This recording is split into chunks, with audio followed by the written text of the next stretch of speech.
আনৰ স্বামীৰ সৈতে ইউটিউবাৰৰ প্ৰেম কাহিনী কিমান সঁচা?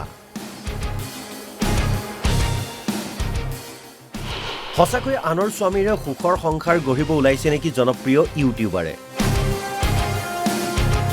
তই মতা নেপালি, লোকৰ মতাটোকহে এজনী ছোৱালী থকা মতাটোকহে তই পালিগৈ আৰু তাৰ আগতো 2-3টা মানৰ তই সংসাৰ ধ্বংস কৰিছ।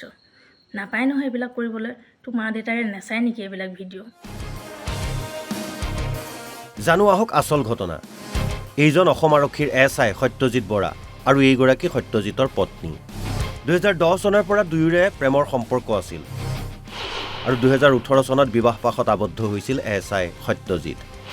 দুয়োৰে সংসাৰলৈ আহিছিল এটি সন্তানো।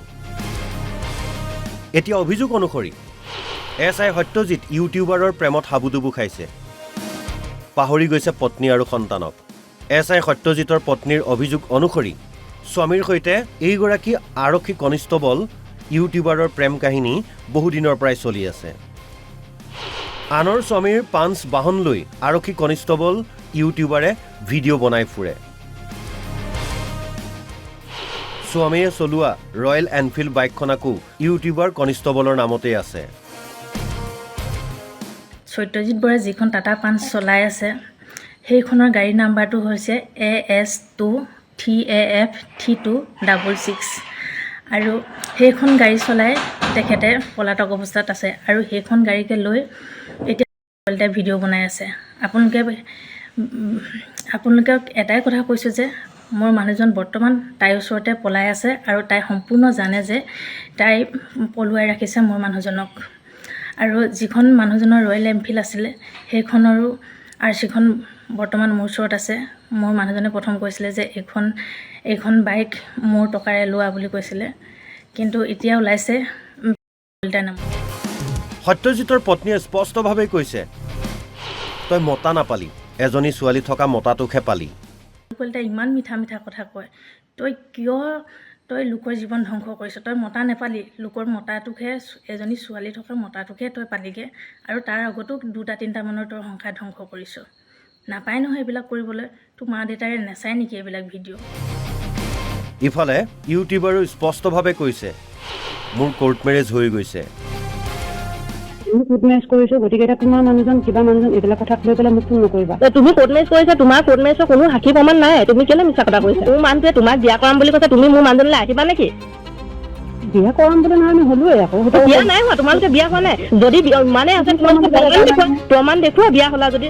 তুমি ইমান এজনী মাইকী মানুহ, ইমান অন্তৰ, তুমিও এজনী মাইকী মানুহ, তুমি এজনী জীয়ৰী ছোৱালী হয়, এজনী ছোৱালী আৰু এজনী মাইকী থকা মানুহে তুমি ইমান আহিব বিচাৰিছানে? কি কাৰণে তুমি যদি হোটেলত থাকা, ক'ৰবাত থাকাকে গৈ মোৰ মানুহ, মইতো অথচ গম নাপাওঁ। আনকি তুমি এনেকেচোন মোৰ মানুহজনৰ লগত থকা ফটো ষ্টেটাছত সেই চুলি ঘঁহাই ঘঁহাই থকা, সেইবিলাক যদি সঁচা ভাল পায় সেইবিলাক বাইদেউহঁতেও দেখিছে, গোটেই নবৌহঁতেও দেখিছে, সেইবিলাক তুমি কি বেয়া নাছিলা?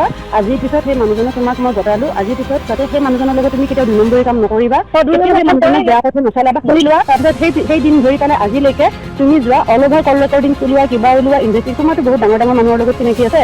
গতিকে অল অভাৰ কল ৰেকৰ্ডিং উলিওৱা, তাৰ বেমাৰ হোৱাৰ দিন ধৰি আজি পৰ্যন্তলৈকে, আজি নহয় তুমি সিদিনা মোক ফোন কৰা পৰ্যন্তলৈকে মই তাক এটা ফোন, এটা মেছেজ নাই। তুমি শুনাচোন কথা এটা। কোৱা। মোক ভালকৈ পাতিম দেই কথাখিনি আজি। নাই কথাটো কি পাতিম? মই কালি তোমালোকৰ ঘৰৰ মানুহখিনিৰ লগত মই কালি কথা পাতিলোঁ দেই। ঘৰৰ মানুহ বিভাগৰ লগত মই তোমাৰ লগত কথা পতাকে মই কেলৈ ইচ্ছুক নহয়, পাতিব লাগিব। চোৱা, তুমি মোৰ মানুহজনক একেবাৰে মোৰ ছোৱালীজনীক তুমি মোৰ ছোৱালীজনীক একেবাৰে তুমি মোৰ ছোৱালীজনী একেবাৰে মানুহজনৰ পৰা কেলৈ আঁতৰাই লৈ গৈছা বা কোৱাচোন? ৰাজ্যজুৰি চৰ্চাৰ বিষয় হৈ পৰা আৰক্ষী কনিষ্টবল তথা ইউটিউবাৰ আৰু SIৰ প্ৰেম কাহিনী সঁচা নে মিছা এতিয়া আপুনিয়ে নিৰ্ধাৰণ কৰক। News desk report, Assam live 24।